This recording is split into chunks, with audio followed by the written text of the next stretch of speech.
امام ابن عساکر رحمہ اللہ نے تاریخ دمشق میں اور امام لالکائی رحمہ اللہ نے اپنی کتاب شرح اصول اعتقاد اہل سنہ کے اندر ایک قصہ بیان کیا ہے کہ جاہلیت میں جب دریائے نیل خشک ہو جاتا تھا تو جاہلیت کے لوگ ایک کنواری لڑکی دریا میں پھینک دیتے تھے، جس کی وجہ سے دریائے نیل دوبارہ چلنا شروع ہو جاتا تھا۔ جب مصر فتح ہو گیا اور دریائے نیل دوبارہ خشک ہو گیا تو لوگ مصر کے گورنر سیدنا عمرو بن عاص رضی اللہ تعالیٰ عنہ کے پاس گئے اور ان کو بتایا،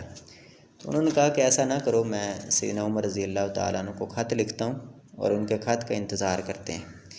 انہوں نے سیدنا عمر رضی اللہ تعالیٰ عنہ کو خط لکھا تو جواب میں سیدنا عمر رضی اللہ تعالیٰ عنہ نے خط لکھا اور کہا کہ اس کو دریائے نیل میں ڈال دو۔ جب لوگوں نے وہ خط دریائے نیل میں ڈالا تو دریائے نیل چلنا شروع ہو گیا۔ اس خط میں کیا لکھا تھا؟ اس میں لکھا ہوا تھا کہ اگر تو اپنی مرضی سے چلتا ہے تو ہمیں تیری کوئی حاجت نہیں ہے، اور اگر تو اللہ تعالیٰ کی مرضی سے چلتا ہے تو ہم اللہ تعالیٰ سے درخواست کرتے ہیں کہ وہ تجھے چلنے کا حکم دے۔ یہ قصہ ثابت نہیں ہے، اس کی سند میں ابن لہیہ ضعیف راوی ہے، جس کو کئی ایک محدثین امام یحییٰ بن سعید القطان، امام احمد بن حنبل، امام بخاری، امام یحییٰ بن معین، امام ابو حاتم الرازی، امام ابو زرع الرازی اور دیگر کئی محدثین نے اس کو ضعیف قرار دیا ہے، اور پھر اس کی سند منقطع ہے۔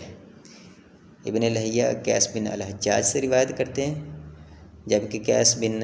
الحجاج کی کسی صحابی سے ملاقات ثابت نہیں ہے۔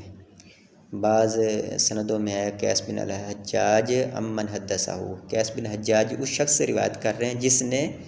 ان کو یہ قصہ بیان کیا۔ اب وہ شخص کون ہے اس کا نام ذکر نہیں ہے یہاں پر، تو اس کی سند ضعیف ہے، منقطع ہے، یہ قصہ ثابت نہیں ہے۔